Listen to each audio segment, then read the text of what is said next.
할렐루야. 여러분, 우리나라에 여러 유명한 시인들이 많은데 그 중에 아마 국민 시인이라고 불릴 정도로 유명한 분이 있는데 정호승이라고 하는 분이 있습니다. 저도 이제 이분의 시집을 사서 많이 읽어보면 참 시가 좋아요. 근데 그 중에 수선화에게라고 하는 시가 있습니다. 제가 잠깐은 주요 대목만 읽어드리겠습니다. 울지 마라. 외로우니까 사람이다. 살아간다는 것은 외로움을 견디는 일이다. 공연이 오지 않는 전화를 기다리지 마라. 눈이 오면 눈길을 걸어가고 비가 오면 빗길을 걸어가라. 갈대숲에 가슴 검은 도요새도 너를 보고 있다. 가끔은 하나님도 외로워서 눈물을 흘리신다. 이 시의 일명 별명이 외로우니까 사람이다 라는 시인데, 제가 이 시를 좋아하게 된 이유 중에 하나가 그 구절 때문에 그래요. 가끔은 하나님도 외로워서 눈물을 흘리신다. 이 구절이 참 굉장히 인상적이었어요. 그러니까 이분이 하고 싶은 이야기는 하나님도 때로는 외로워 눈물을 흘리신다라고 하는 표현을 통해서 너 지금 외롭니? 하나님도 외로워하시는데 사람이 사람이겠소냐? 그거 다 지나가는 일이니까 좀 참고 인내해. 금방 지나가. 뭐 이러한 그 해석이겠죠. 맞습니다, 여러분. 오늘 예배하는 저도 그렇고 여러분들도 우리 알고 보면 다 좀 이렇게 외로운 사람들 아니겠습니까? 알고 보면 좀 안 된 면도 있는 사람들이기도 해요. 저마다 특히 외로움을 잘 타요. 근데 이제 다 저마다 특성이 다르겠지만 제가 한번 고백드렸나요? 저는 봄, 여름, 가을, 겨울 중에 봄에도 또 여름에도 겨울에도 그런 느낌을 정말 가져보는 적이 없어요. 근데 가을만은 유독 가을 남자예요. 그때 이상해요. 근데 이 가을에 이 그냥은 아니고요. 이 낙엽이 다 떨어질 때 누가 그러잖아요. 뭐 낙엽이 떨어질 때 막 눈물 흘린다는데 뭐 그런 정도는 아니지만 그냥 낙엽이 떨어지면서 찬바람이 휘 불어오면 이상하게 마음이 이게 외로움이구나 이런 걸 제가 느낄 때가 있습니다.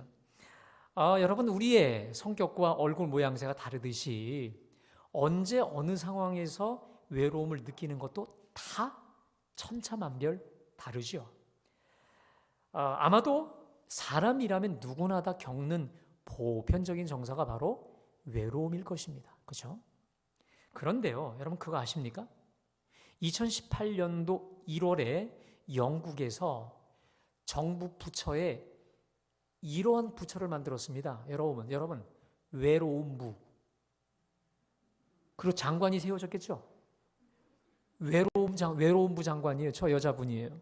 저 사람 이름이 트레이시 크라우치라는 사람인데 영국 최초로 외로움부 장관이 된 사람이에요. 신기하죠?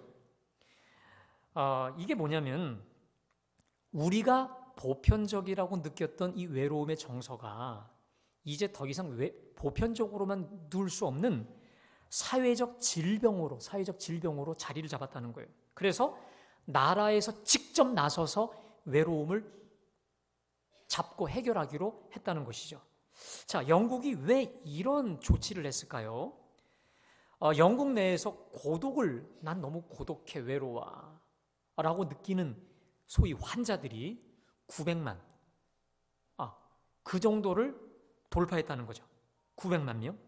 그래서 이렇게 진단을 했다 합니다. 외로움은 하루에 담배 15개 피는 정도로 해로울 뿐만 아니라 더 나아가면 죽음에 이르게 할 수도 있다.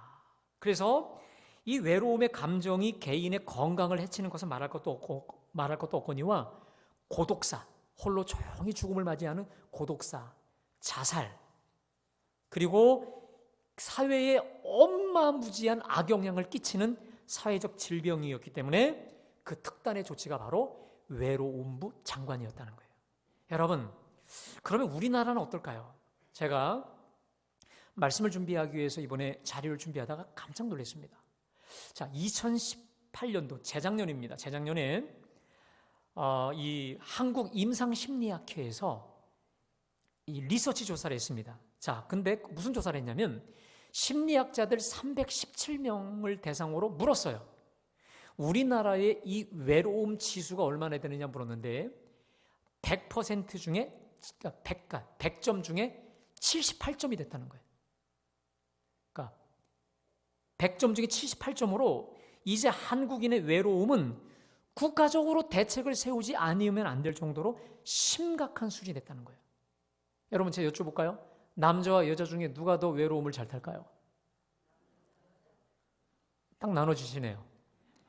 여자가 조금 더 많아요. 자, 그런데 이번 조사에서 특이한 게 하나 생겼습니다. 제가 놀란 게 이건데, 우리가 보통 외로움을 느낀다고 하면 기성세대, 예를 들어 60, 70, 죽음을 앞둔다든지, 이제 직장도 명퇴한 분들이 그럴 거라고 생각하는데, 가장 특징적인 게 뭐냐면 누가 가장 외로움을 많이 타냐? 20대, 30대였다는 거예요. 그러니까 외로움하고는 별로 상관이 없을 것 같은 20대, 30대 청춘 얘네들이 외로움의 주인공이었다는 거예요. 자, 그리고 또 어떤 특징이 있었냐면 외로움은 소득과 밀접한 관계가 있었다라는 거예요. 여러분, 그래서 월 소득 400만 원을 중심으로 해서 400만 원이 좀 이상이 되는 사람들은 좀 덜한데 그 밑으로 이하인 사람, 다시 말해 소득이 낮을수록 외로움을 더 많이 느낀다라는 것인데, 자, 그동안의 이 외로움의 원인은요, 우리가 보통 그렇잖아요. 정서적이고 딱히 만날 사람이 없다든지 세상에 나 혼자 버려져 있는 그런 느낌일 때 우리가 많이 받았는데, 이제는 요즘의 외로움은요, 삶의 형편, 소득, 사회적 요인 때문에 많이 생겼다는 거예요. 그러니까 여러분 도표를 보시면 나오겠지만 경제적 이유가 이유 때문에, 경제적 이유가 열악해서, 그러니까 상대적으로 열악한 사회적 조건 때문에 마치 내가 홀로 무인도에 있는 것처럼, 그래서 세상에서 이 미래에 대한 소망이 없다든지 또 다른 사람의 행복한 모습과 자꾸만 비교되는 거예요. 내가 상대적으로 더 열악하고 가난하다 생각하니까. 자, 그러면서 여러분 그런 또 조사를 했습니다. 구체적으로 우리 사회의 어떤 면이 외로움을 가중시키느냐 했을 때 재기 불가능한 우리 사회. 깜짝 놀랐어요. 우리 사회는 안전망이 충분하지 않다. 한번 낙오되면 끝이다. 다시 일어설 수 없고 재기할 수 없다라고 하는, 아주 한번 떨어지면 일어설 수 없는 아주 절벽과 같은 그런 상황이다. 그게 바로 우리 외로움의 주 요인으로 작용하고 있다는 것이고, 또 하나는 타인이 경쟁의 대상이라는 것. 그러니까 서로 경쟁을 하는데 내가 자빠라지면 일어날 수 없는 것은, 예전에는 서로 도와서 서로 일으키는 그런 관계였다면 무한 경쟁의 시대니까 오히려 낙오되고 뒤처지기를 바라는, 그래서 결국은 난 혼자야, 무한 경쟁이, 이것으로 인해 결국 외롭다라고 하는 이 수치가 나왔다는 거예요. 근데 여러분, 이 수치가요, 재작년의 수치입니다. 우리 코로나 겪지 않았을 때 수치라고요. 그렇다면 지금 코로나로 인해서 사회적 거리두기, 그리고 자영업자라든지 우리 직장 다니시는 우리 교우들 얼마나 2년 전보다는 비교조차 할 수 없을 만큼 어렵지 않습니까? 그렇다면 이 경제적 파탄의 이 어려움 시대에 얼마나 더 어렵고 외롭고 고독할까? 여러분, 이제 이 외로움의 문제는요, 단순히 인간의 보편적 정서, 이것을 뛰어넘은 특별히 정신병, 고독사의 원인, 특별히 스트레스, 고혈압, 당뇨, 이와 같은 질병의 주요 원인이 되었다는 것입니다. 그래서 이제는 그냥 이것을 계속 방치만 할 게 아니라 어떻게든 우리가 해결책을 찾아야 된다는 거예요. 그런데 오늘 말씀 속에서 여러분 그 해답점, 해결점을 발견하게 되기를 주님의 이름으로 축복합니다. 여러분, 오늘 우리가 이 봉독한 본문은 너무도 잘 알고 있는 삭개오 이야기죠.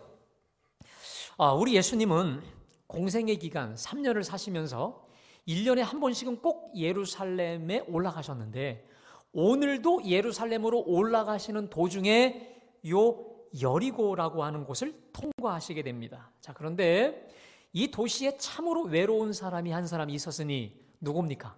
사케오라는 사람이에요. 거기 2절에 보니까 사케오라 이름하는 자가 있으니 세리장이요 또한 부자라라고 되어 있습니다. 여러분, 이 사케오라는 이름은 의로운 자, 청결한 자라고 하는 뜻이었지만 사케오는 그 당시에 유대인들이 가장 싫어하는 세리였습니다. 그리고 세리의 우두머리였다는 거예요. 여러분, 세리가 왜 욕을 먹냐면요, 이런 겁니다. 그 당시 로마의 식민지였는데 로마 정부에서 머리를 씁니다. 어떻게 저 유대인들의 세금을 잘 걷어들일까 해서 누구를 앞장 세우냐면 유대인들 중에서 세리로 뽑아요. 그리고 일정 금액의 이 세금만 걷게 되면 그 다음에 얼마를 더 뜯어내든지 상관하지 않아요. 그러니까 그 다음은 다 세리 몫이었던 것이죠.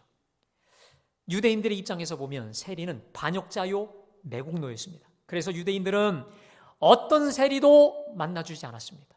그리고 쳐다보지도 않았고 거지조차도, 유대인 중에 거지조차도 세리에게만큼은 구걸하지 않았다라고 합니다. 당연히 사케오도 유대인들 사이에서 왕따, 따돌림을 당했을 것입니다. 그가 지나가면 수군거려요, 손가락질해요, 그리고 욕했을 것입니다. 그리고 그의 가족들은 번번이 누구와 어울릴 수 없이 주로 집에만 그야말로 자가 격리된 차로 살았을 것입니다.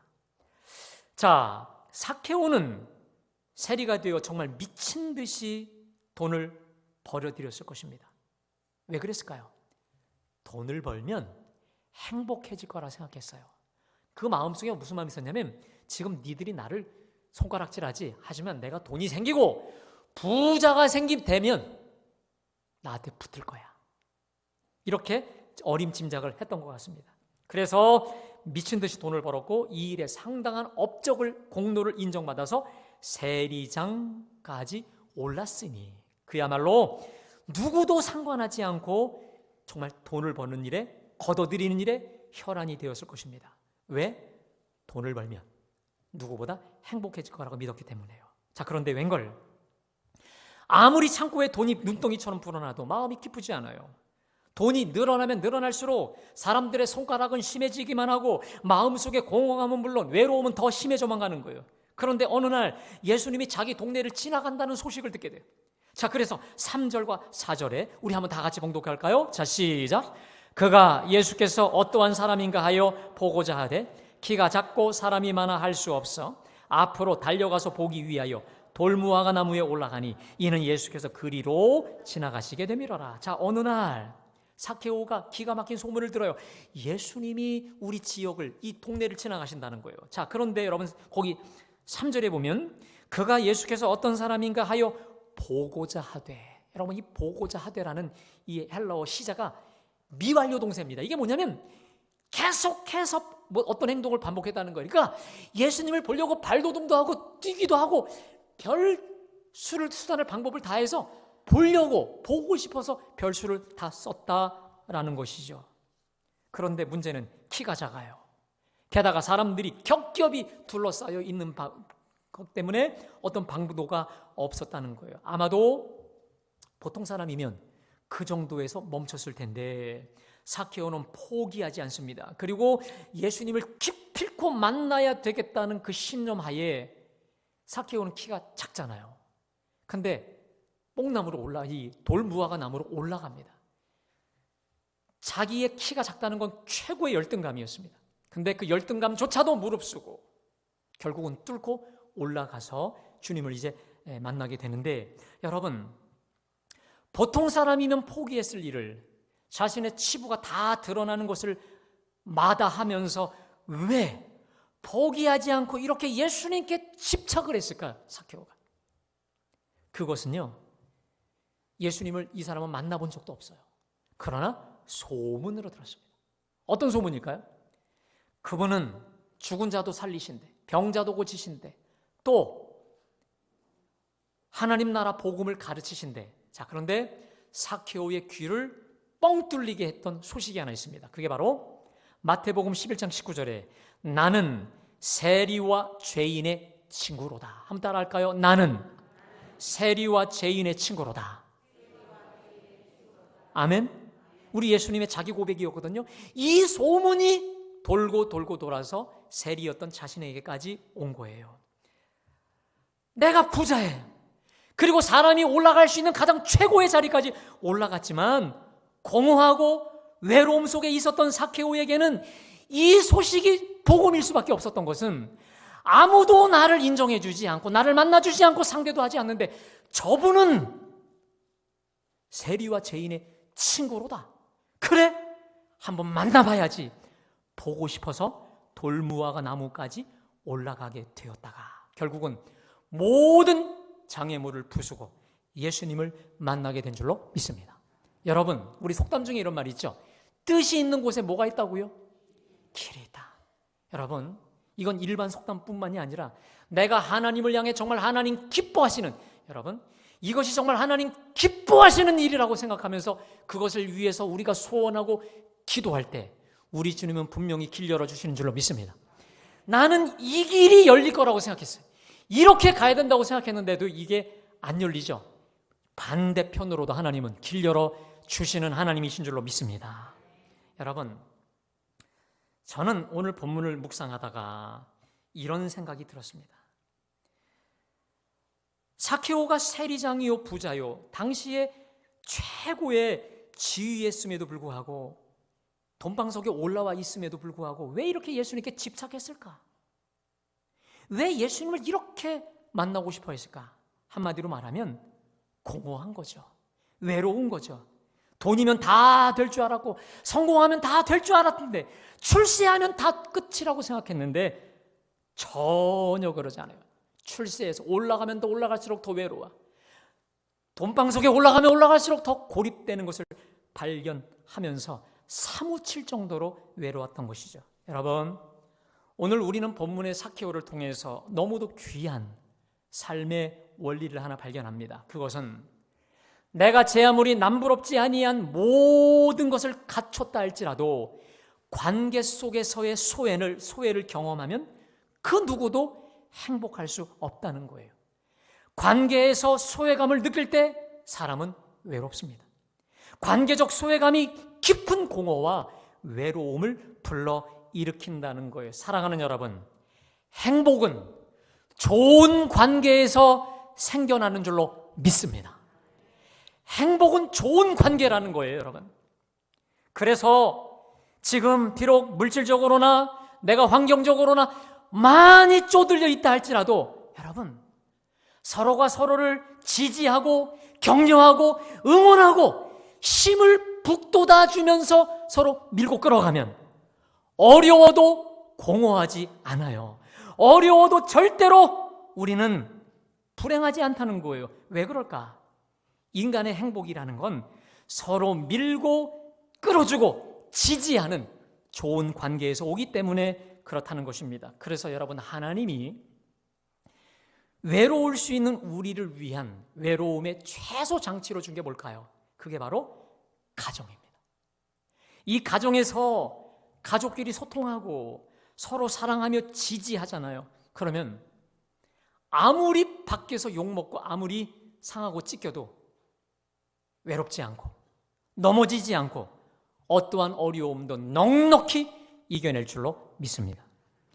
여러분, 제 얘기를 한번 잠깐 드리겠습니다. 저는 정확히 22년 전에 제가 결혼하고 나서 이제 첫 목회지를 가기 위해서 모든 준비가 다 끝났고 이미 모든 게 갈 예정으로 다 됐었습니다. 그런데 여러분 아시다시피 그때 IMF가 터졌죠.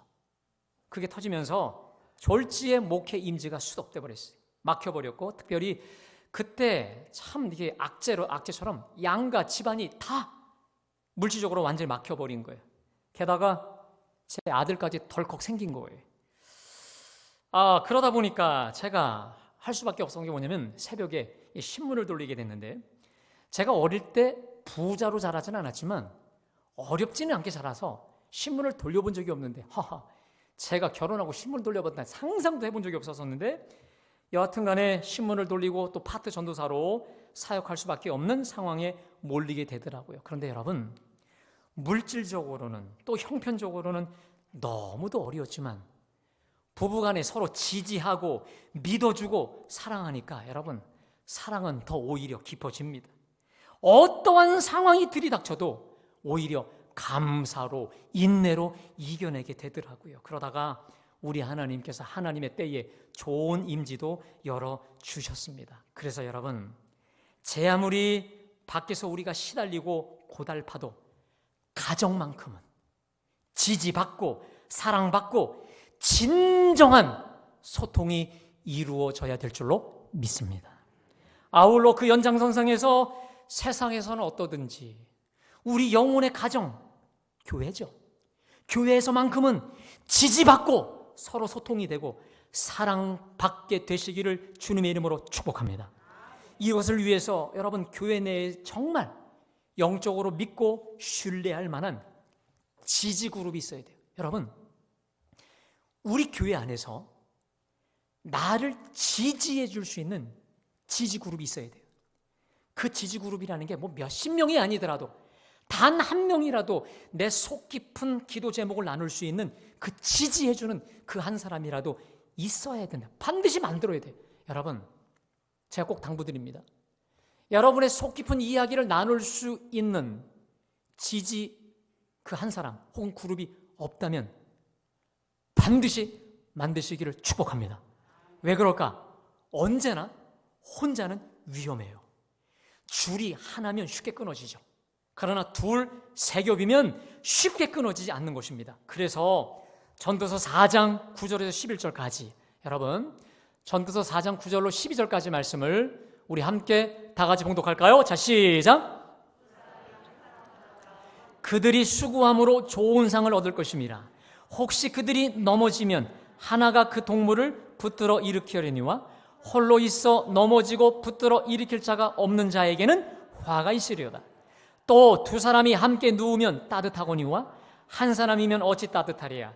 한 사람이면 패하겠거니와 두 사람이면 말 쏠 수 있나니 세 겹줄은 쉽게 끊어지지 아니하니라. 아멘.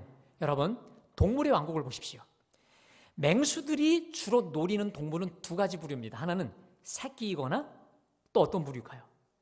혼자 뒤처진 동물이에요. 그런데 아무리 새끼여도 그 어미 굴락 안에 있으면 사자들이 뚫지 못하죠. 이 뿔로 그냥 받아버려요. 자, 그런데 언제나 위험한 동물은 혼자 무리에서 떨어진 사들입니다. 그들은 영락없이 표적이 되고 먹잇감이 될 수밖에 없는 것처럼 여러분, 내가 교회 안에서 이 영적인 신앙생활을 하면서 나의 속을 솔직하게 정직하게 털어올 수 있는 지지그룹이 없다면 여러분, 큰일 나요. 마귀의 제1타켓이 될 수밖에 없는 거예요. 제가 그전에는 깊이 생각을 안 했는데 오늘 전도서 말씀에 보면 홀로 있어 넘어지고 붙들어 일으킬 자가 없는 자에게 화가 있으리라. 이 말씀이 굉장히 저에게 왔어요. 홀로 있어 넘어지고 붙들어 일으킬 자가 없는 자에게 화가 있으리라. 여러분, 이게 무슨 말입니까? 목사인 저도요, 늘 성령 충만하겠지요? 제가 참 애매하게 질문을 던졌어요. 저조차도 늘 언제나 성령 충만할 수가 사실 없어요. 여러분들도 마찬가지입니다. 그런데 문제는 뭐냐면, 좋은 게 뭐냐면 나는 충만하지 못하고 지금 내가 다운이 돼 있어도 다른 누구는 그렇지 않아요. 다 다운되거나 이러진 않아요. 여러분, 다 성령 충만하진 않은데 다 또 다운되진 않아. 하나님이 골고루 배합도 다 하셨어요. 내가 자빠져져 있을 때 누구는 서 있거든요. 그러니까 그 사람이 끌어올릴 수가 있는 거예요. 혹은 누가 자빠져져 있을 때 나는 서 있지 않습니까? 끌어올릴 수 있는 거예요. 이게 바로 지지그룹인 거예요. 이게 바로 오늘 말씀에 홀로 있어 넘어지고 붙들어 일으킬 자가 없는 자에게 화가 있다. 바로 이 말씀입니다. 믿으십니까?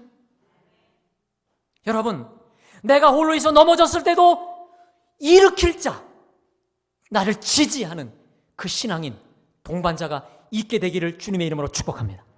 한 사람이면 패하겠다 말씀하셨잖아요. 그러니까 여러분, 교회를 그냥만 다니시면 안 돼요. 그러면 외로워요. 그러면 이토록 수많은 교인들 속에서 우리는 군중 속에 고독을 경험할 수밖에 없는 거예요. 나를 지지해주고 나를 보호해주고 나를 정말 밀어줄 수 있는, 내가 넘어져도 나를 일으켜줄 수 있는 영의 믿음의 친구를 여러분들이 꼭 두며 사귀게 되기를 간절히 축원합니다. 만일 이것마저 여의치 않다면 우리 교회 교역자들을 여러분 영의 친구로 만들 수 있기를, 그러니까 무슨 수를 써서라도 영적인 친구, 지지그룹을 만들라라는 거예요. 근데 여러분, 관계상에서의 소외가 해결되면 사람은 더 이상 외롭지 않을까요? 내 속에 마음 터놓고 얘기할 진정한 친구가 확보가 된다면 더 이상 외롭지 않을까요? 여러분, 이런 일이 있었다 합니다. 어느 날 어느 한 사람이 정신과 의사를 찾아갔습니다. 의사가 물어요. 무슨 일로 오셨나요? 그랬더니 제가 요즘 너무도 외로워요. 아주 미칠 정도로, 가슴을 후벼 팔 정도로 외로워 죽겠어요. 그랬더니 이 정신과 의사가 소정의 약을 처방해 주고는 이제 자, 건강하세요 하고 보내다가 잠깐만요 하면서 자꾸 불렀어요. 왜요? 했더니 우리 동네에 아주 유명한 서커스단이 왔으니 거기 가보세요. 거기 가서 몇 시간이라도 있으면 그 우울증 치료될 수 있을 거예요. 꼭 가보세요. 꼭이요, 꼭이요 했어요. 그래서 이 사람이 문을 쭉 나서면서 혼자 중얼거립니다. 그 서커스 주인공이 난데.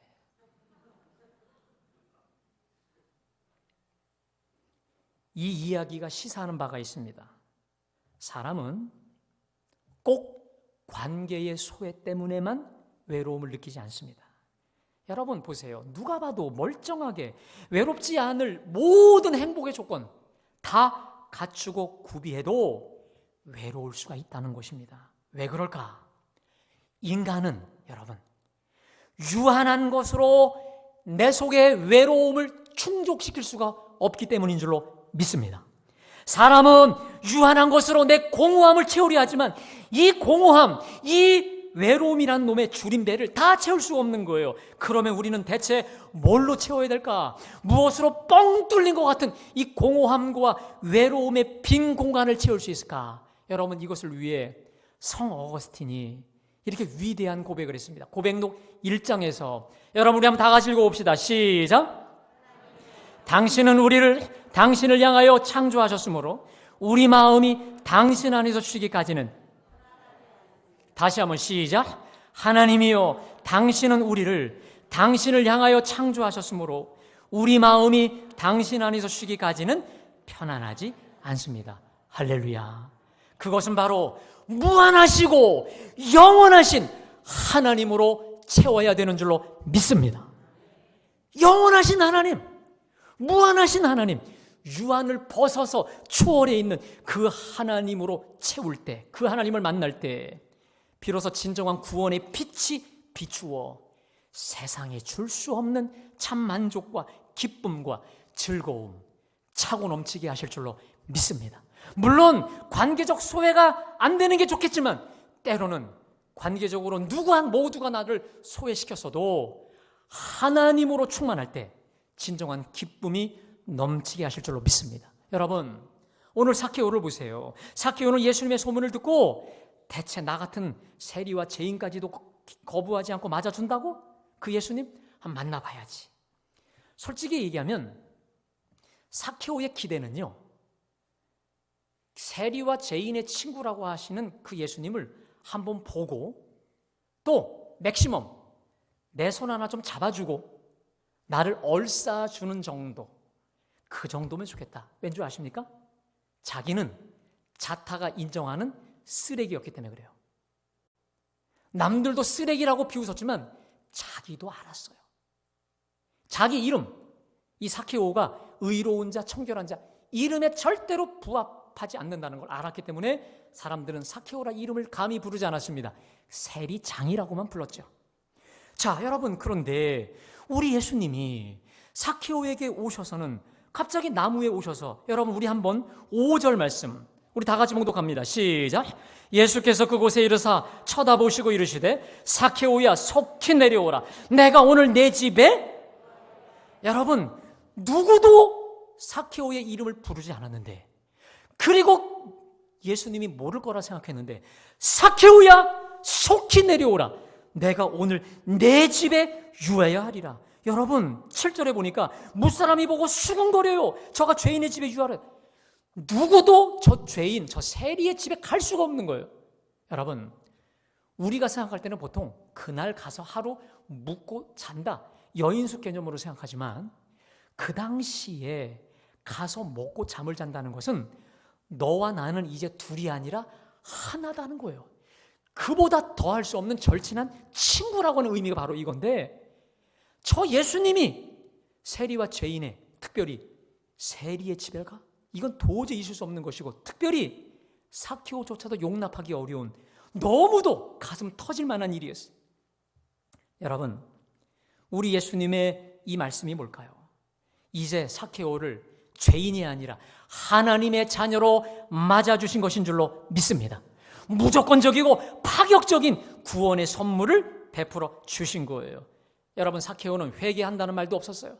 또 예수님을 구주라고 믿는 고백조차 없었지만 무조건적으로, 무제한적으로 삭개오를 하나님의 존귀한 자녀로 맞아 주신 거예요. 여러분, 이 삭개오가 태양빛보다 더 환한, 태양빛보다 더 환한 영광의 주님을 맞이한 순간, 주님의 그 영광의 빛을 맞이한 순간 자신의 실체가 드러난 거예요.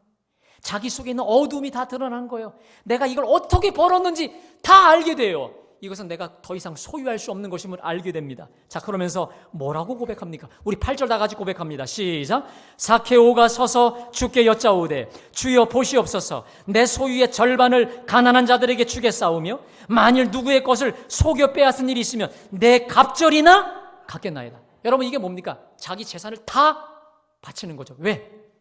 이 재산을 어떻게 속여서 내가 빼앗은 걸 알아요. 그걸 4배를 다 갚아주고 절반 뚝 잘라서 주고 모든 재산 남을 위해 다 기부하겠다는 거 아니겠습니까? 그것은 영광의 우리 주님의 빛에 자기의 어두움이 다 드러난 결과인 줄로 믿습니다.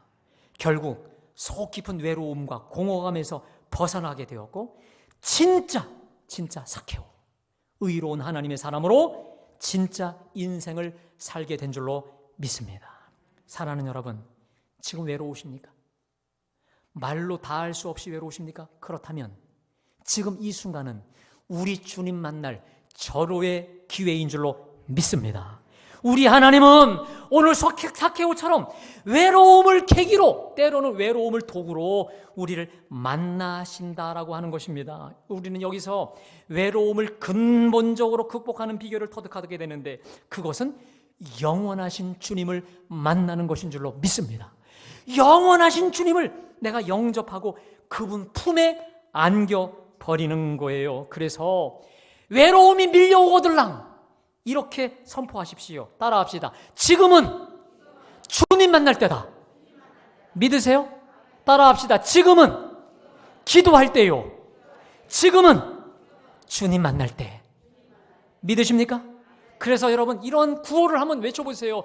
외로울 때 기도할 때, 외로울 때 주님 만날 때라고 하는 이 도식을 여러분들이 믿음으로 가지시고, 어떠한 외로움이 오히려 더 주님께 가까이 가게 하는 축복의 도구가 되시기를 주님의 이름으로 간절히 축원합니다. 사랑하는 여러분, 오늘 삭개오의 외로움을 아시는 주님이 저와 여러분의 외로움을 다 아십니다. 오늘 삭개오의 이름을 아시는 주님이 저와 여러분의 이름을 다 아세요.